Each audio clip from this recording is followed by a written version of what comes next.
मात पिता रज बीरज मिलकर बनी देह तेरी, हाड़ मांस नस लहू राध की प्रगट व्याध घेरे। आपको पता है आदमी का जिस्म क्या है, जिस पे सैदा है, जहाँ एक मिट्टी की इमारत, एक मामूली मकान, खून इसमें गारा है और ईट इसमें हड्डियां और चंद सांसों पर टिका है।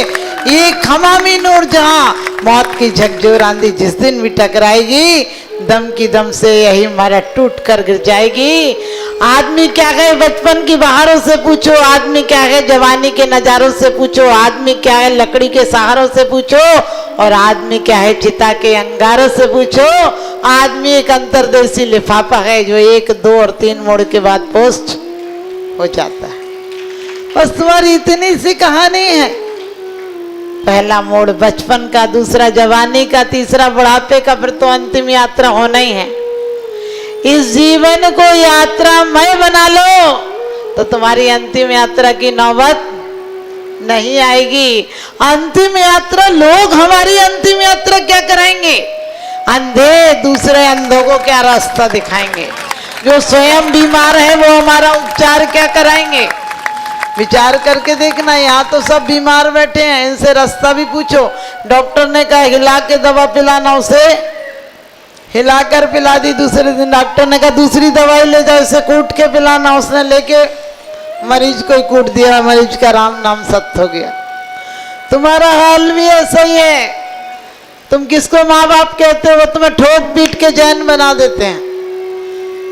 जब भी कोई बच्चा देखो उसे होना चाहिए, उसे परमेश्वरी का अभ्यास होना चाहिए, उसे परमेश्वरी का एहसास होना चाहिए। तुम कहते वो कहता पापा दिख तो नहीं रहे, पत्थर के दिख रहे। बोले चुप रहे, अभी नहीं दिख रहे, दिखेंगे जब बड़ा हो जाएगा। अरे तुम्हें बड़े होके दिखेगा जो उससे दिखेंगे।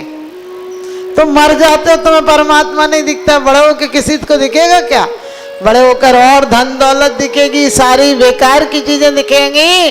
तो ध्यान रखना, एक सेल, आपको पता है हमारी क्या अस्तित्व था? कभी विचार किया?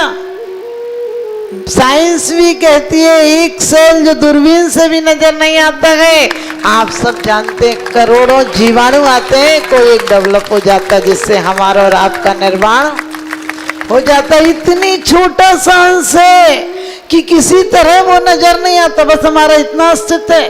और उस अस्तित्व में सारी संभावनाएं, वो कब बूढ़ा होगा, कब बीमार होगा, कब क्या होगा, लेकिन एक संभावना नहीं है, वो हमारे हाथ में है कि हम परमात्मा होंगे या नरकात्मा होंगे। हम फूल बनेंगे या कांटे बनेंगे, हम अमावस लाएंगे या पूर्णमासी में जगाएंगे, या पूर्णमासी जगाएंगे, हम सुख में जिएंगे या दुख में जिएंगे। क्योंकि जब बच्चे का जन्म होता है तो बच्चा इसलिए तो रोता ही है क्यों? तकलीफ में।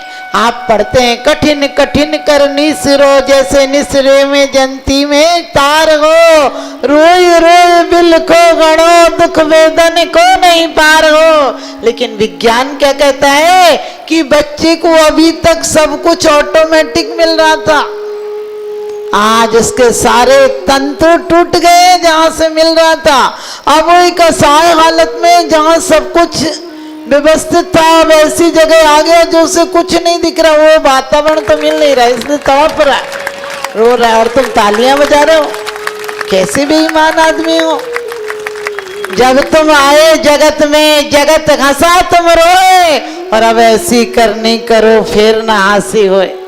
अब और कितनी हंसी उड़ाओगे, कितनी हंसी उड़वाओगे? बच्चे का जन्मदिन मनाते हो, केक कटवाते हो। हमने कि केक कटवा रहे, वो जन्मदिन है, बर्थडे है या डेढ़ दिन है?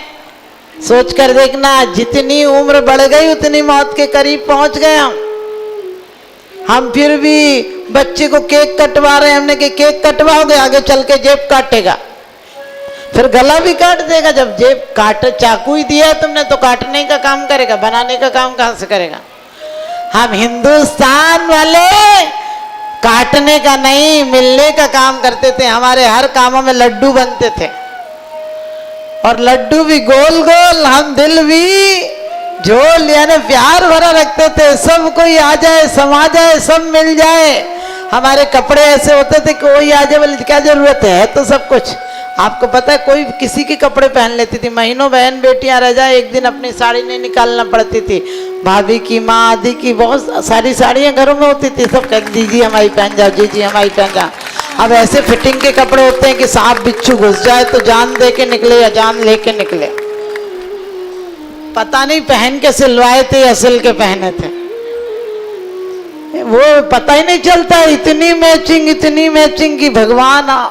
एक औरत आई, लाल टिरकी, लाल लिपस्टिक, लाल चप्पल, लाल सैंडल, लाल सब ब्रेसलेट आदि पहने थे। दूसरे दिन आई, बोली माता जी में कैसे लग रहे हैं, आज मैचिंग ठीक नहीं लग रही। बोली क्यों? हमने कि मुंह पे कालिक लगा के आती जब जब काला साड़ी पहनी तो। तुम्हारी मैचिंग ने हद कर दी, चाहे अच्छी लगो या नहीं लगो, मैचिंग होना चाहिए। अरे दिल से परमात्मा से मैचिंग बिठाओ, लोगों की क्या मैचिंग देखना। आप भी ध्यान रखना, अपने बच्चों को कभी भी ऐसे वैसे सीरियल तुम मत देखना, क्योंकि विज्ञान कहता है जैसा व्यक्तित्व तुम्हें बनाना चाहिए वैसा व्यक्तित्व अपना करो। आपको पता चोर के यहाँ चोर जाता है, साहूकार के यहाँ साहूकार जाता है। तुम्हें यदि जैसा परमात्मा स्वर्ग का जीव लाना है तुम्हारे घर में, तो अपनी बेटियों को सिखा के भेजो। सास नहीं सिखा सकती बहुओं को, ध्यान रखो, सीखी पड़ी आती वो सास को सिखा दे, एक बोले तो 10 सुना दे। इसलिए अपनी बेटियों को कल्याणी बनाकर भेजना, पद्म पुराण और हरिवंश पुराण पढ़ाकर भेजना। मेरी गारंटी है तुम्हारे यहाँ फिर से राम पैदा हो जाएंगे। घर घर लंका, घर घर रावण, इनमें राम कहाँ से लाएं? और घर घर कंस पैदा हो गए, अब घनश्याम कहाँ से लाएं? जिसकी जड़ खोखली होगी तो पौधा क्या खरा होगा, और खोट जब सोने में होगी तो कंगन क्या खरा होगा। जिसके जैसे बाप मतारी वैसे ही वाके लड़का, जैसे जाके नदी नवारे वैसे ही वाके भरका। आप समझ गए? एक बाप बोला कि नाइट क्लब में मत जाना और वैसी क्लबों में मत जाना, देख के दिमाग खराब होगा, पछताएगा, कुछ देखने नहीं मिलेगा। ऐसी चीजें देखने मिलेगा जिसे जिंदगी भर दुख रहेगा। अब जिस चीज को मना करो वहां तो आदमी जरूर जाएगा। तो वो बेटा जवान था, चला गया और बाप वहां दिख गया। बाप ने उसे बहुत पीटा, उसने कहा मैं तो आया था देखने, तुम काहे को यहाँ आए थे? तो बाप ने बोला मैं तुझे देखने आया था। समझ गए? बाप भी बेटे को देखने नहीं गया था, वो तो बेटा दिख गया तो अपनी गलती ढांकने के लिए बेटे को पीट रहा है। तो बेटे से बोला था यहाँ कुछ देखने लायक नहीं है, पछताएगा। बोले एक तो तुम्हें देख के पछताया, और बोले मैंने कहा था कि याद रखना, जिंदगी भर याद रखेगा। बोले तूने पीटा है, जिंदगी भर याद रखूंगा। अब आप सोचिए हमारी हालत ऐसी नहीं है क्या? बच्चा बेचारा पैदा होता है परमात्मा बनने के लिए। तुम सारे ऐसे हक जमाने अगर तो कोई कहता हम बाप है, माँ है, चाचा है, ताऊ है, इतने सारे लोग आ जाते हैं और सब अधिकार जमाते हैं, लेकिन सब बेईमानी भी सिखाते हैं। आप सच बताना, सत्य अहिंसा की बातें करते हो और बच्चा किसी से कह दे पिताजी घर में है और आपको नहीं बताना हो कि घर पे नहीं है, तो क्या आपको लगता है आप क्या कहते हो बच्चे से? पागल है, बेवकूफ है, कह के आना चाहिए था कि पापा घर पे नहीं है। बहुत सोचता पाठशाला में पढ़ के आऊँ, सत्य बोलो, बाप कह रहा सत्य बोलो, क्या करो? असत्य बोलूं तो बाप पुरस्कार देता है, सत्य बोलूं तो परमात्मा पाप देता है। अब किसकी तरफ जाऊं? इस बाप की तरफ जाऊं कि इस बाप की तरफ जाऊं? आखिर में बाप कहता चाटे मारूंगा, बोल के आगे नहीं है। वो फिर बोलता बोली आओ, कम से कम चाटे तो नहीं खाऊंगा। एक व्यक्ति गया और उसने सोचा गंगा के घाट पर कोई मिल नहीं जाए, तो वो गया मुर्दा घाट पर। बोले कि वहां तो कोई नहीं मिलेगा, आज कोई जल नहीं रहा है। लेकिन जैसे ही नहा के निकला एक पंडा निकल आया। बोला जजमान कुछ दे दो। उसने कही तू भी यहाँ से निकल आया? बोले मैं तो यहीं बना रहता हूँ।